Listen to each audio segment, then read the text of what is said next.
Welcome to our channel. Today's story is about love, trust, and the painful truth that sometimes hides behind the people we think we know best. A man decides to surprise his wife during a business trip, only to uncover a secret that changes everything. This is a deeply personal journey of heartbreak, strength, and rebuilding a family from the ground up.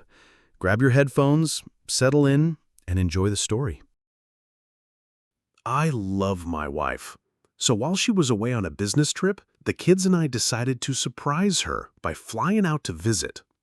Sometimes, the kindest intentions lead to the most painful discoveries. All I wanted was to surprise my wife, bring our kids along, and fly to her business trip. But what I saw behind the door of her hotel room changed my life forever.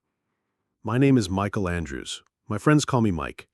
I'm 50 years old, my wife Mary, and I had been together for almost 20 years.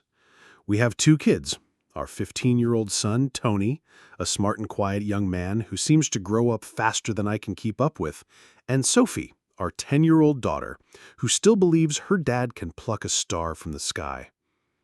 That morning was like every other when Mary was away on a trip. I rushed to get the kids ready for school. Tony was glued to his phone. Sophie poked at her oatmeal. I drank my coffee like it was the only thing holding me together. Mary had left 3 days ago, heading to New York for a business forum. She was supposed to be there for a week, which was longer than usual. We already missed her. I love my wife. So at some point, as I watched Sophie stir her oatmeal sadly, I had an idea.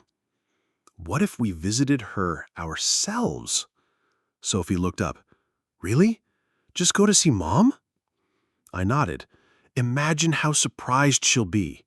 We knock on her door, and there we are, the whole family. Surprise! Even Tony looked up from his phone and said, "That would be cool." For a teenager, that was already excitement.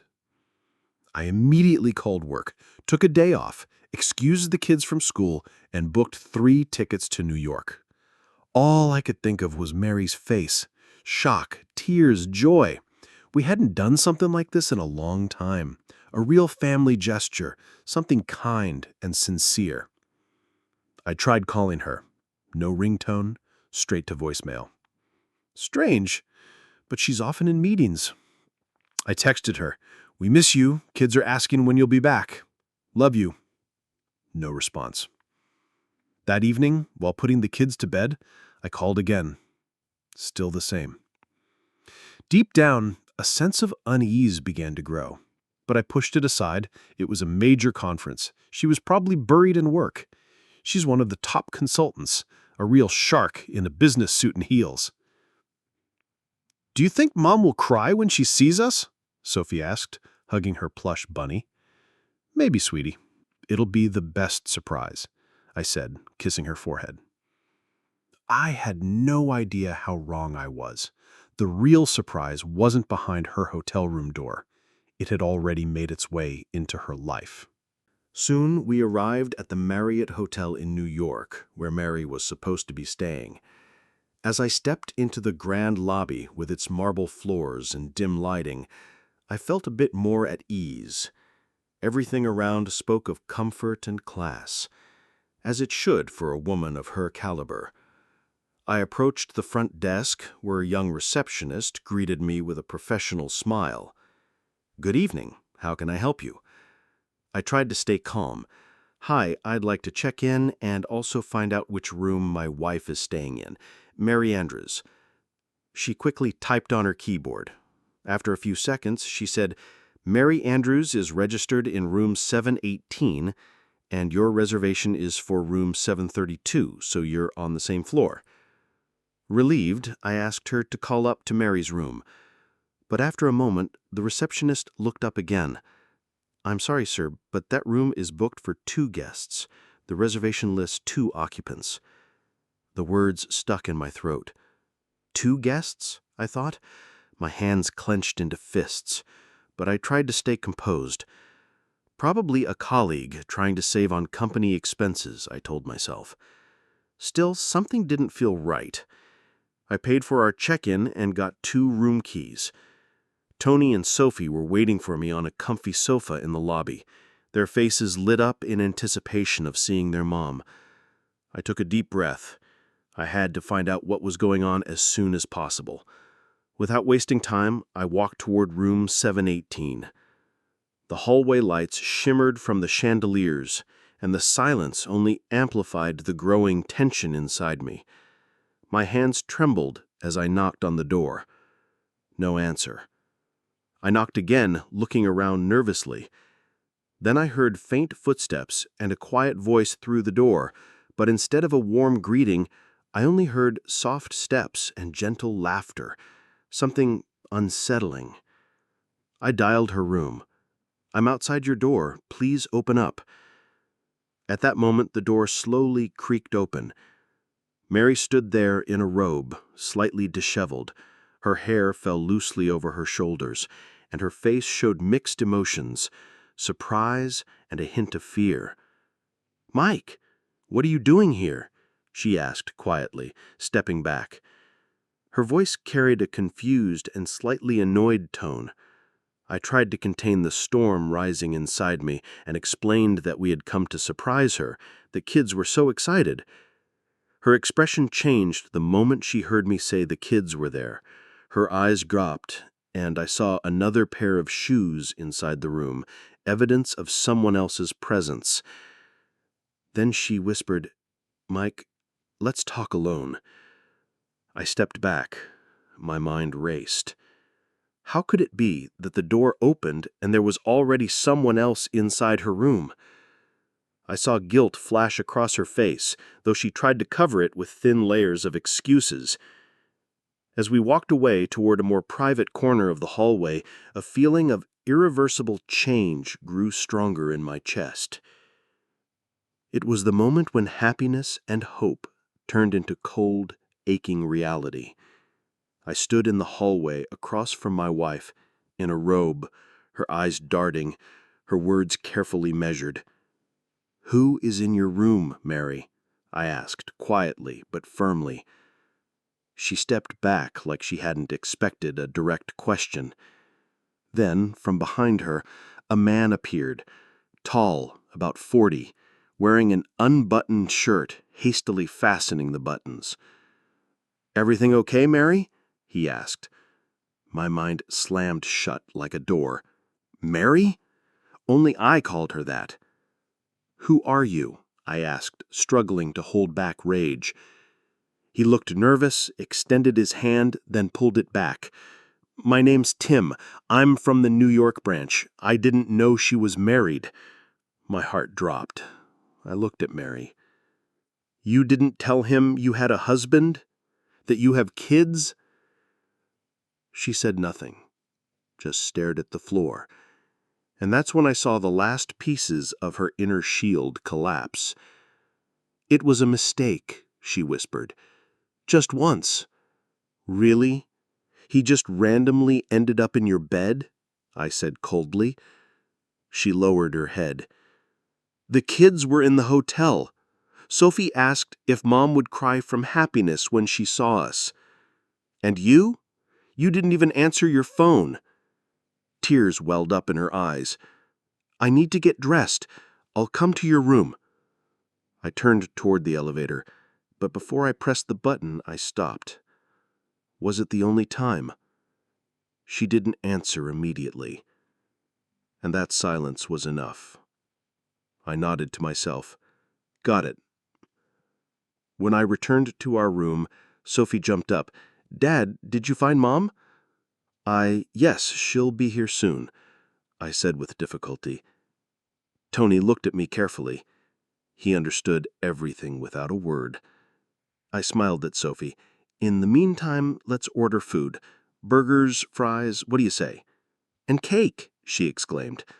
I nodded. "And cake." 20 minutes later, there was a knock at the door. Sophie, beaming, rushed to open it. "Mom!" Mary stood there, dressed perfectly, flawless makeup, business suit, as if nothing had happened, as if there hadn't been a robe, a strange man, or the echoing silence in the hallway. Sophie hugged her tightly, like she never wanted to let go. Tony didn't get up. He simply nodded. No emotion. He understood everything. He saw it all. I looked at Mary, and in her eyes was a silent plea. Please, not now. Not in front of the kids. I nodded. But inside me, everything was already decided. We sat down at the little table in our room, food laid out from room service, burgers, fries, cake.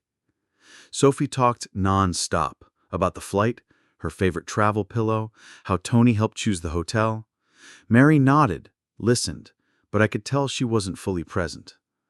"Mom, will you eat with us?" Sophie asked, glowing with joy. Mary's smile trembled. "Sweetheart, I'm sorry. I have a dinner with clients. It's a very important meeting. Tomorrow, I'm all yours, I promise." "But we came just for you," Sophie whispered. And suddenly it was hard for me to breathe. I let out a dry, heavy laugh, masking it with a cough. "Hope the client dinner goes well," I said, looking her straight in the eyes. She understood. We both knew there were no clients. But Sophie didn't know yet.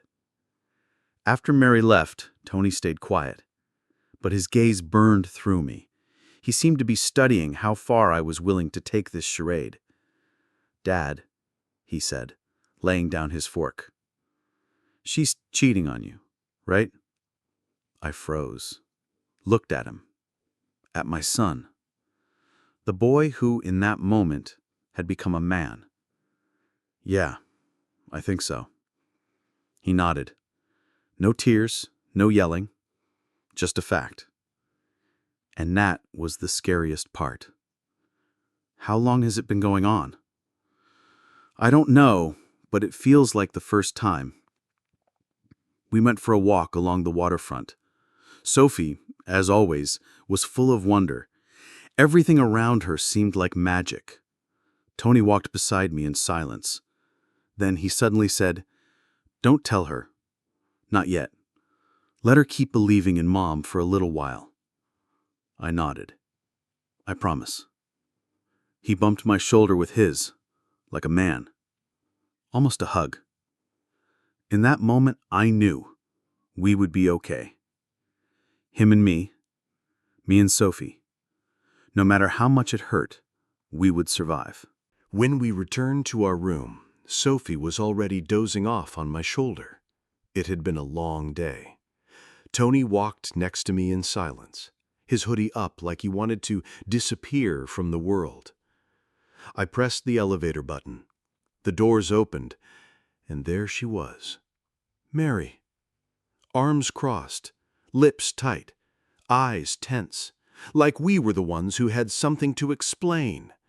"Where were you?" she hissed. "I called dozens of times." "Walking by the river," I answered calmly, adjusting Sophie in my arms.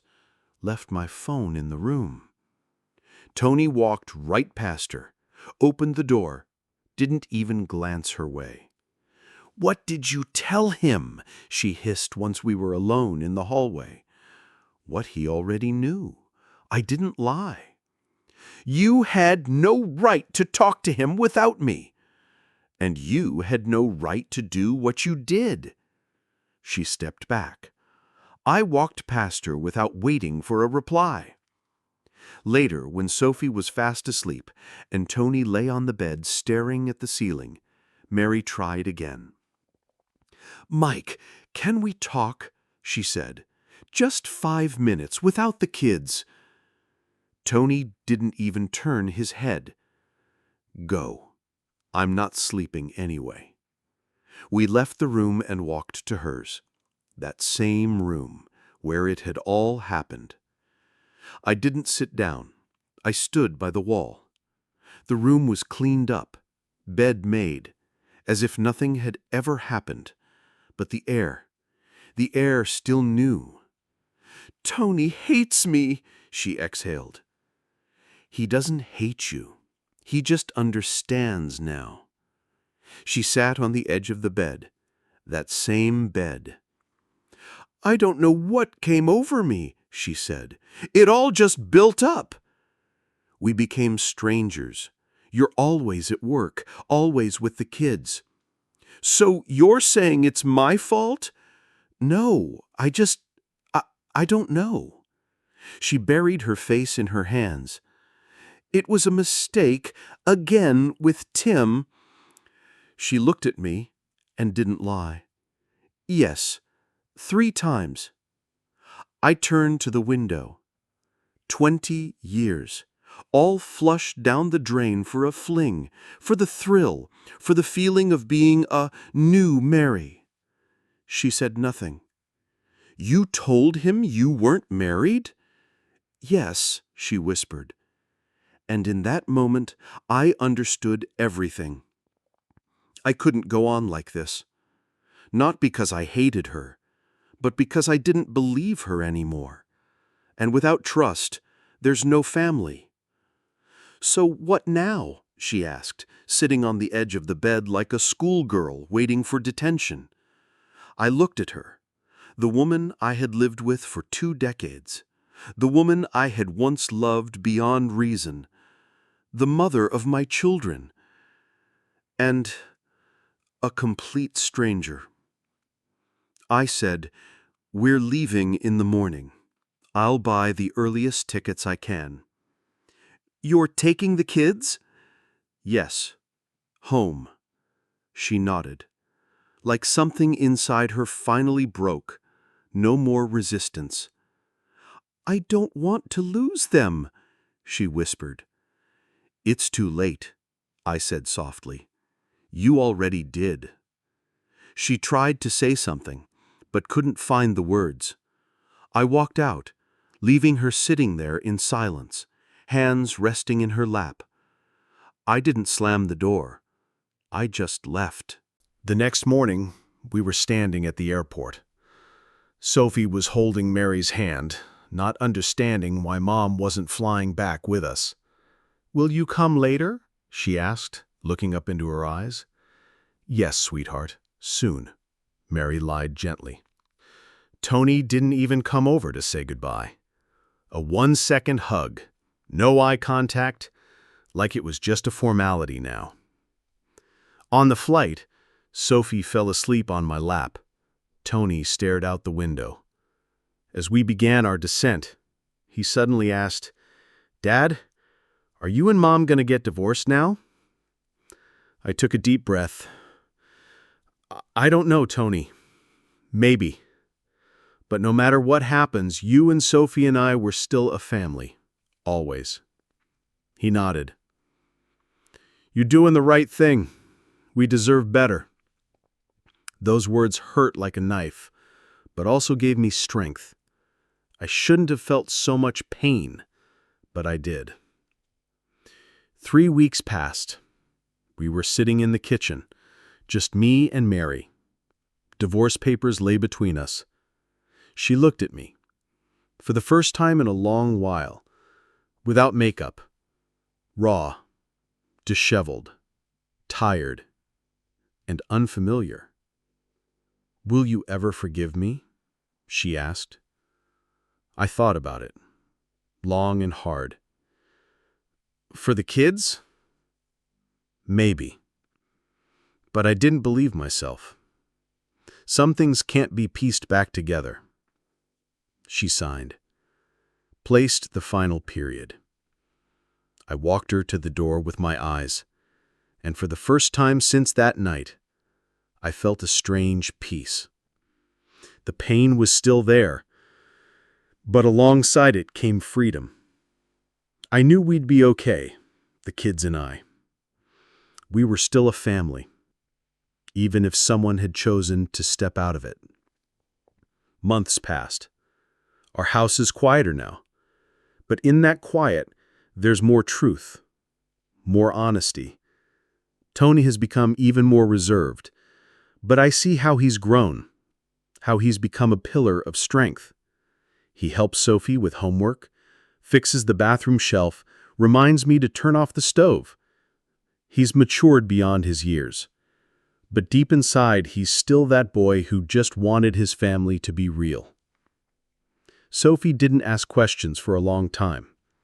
But one evening, as we were making pizza together, she suddenly said, "Dad, Is Mom living somewhere else now because you guys had a fight?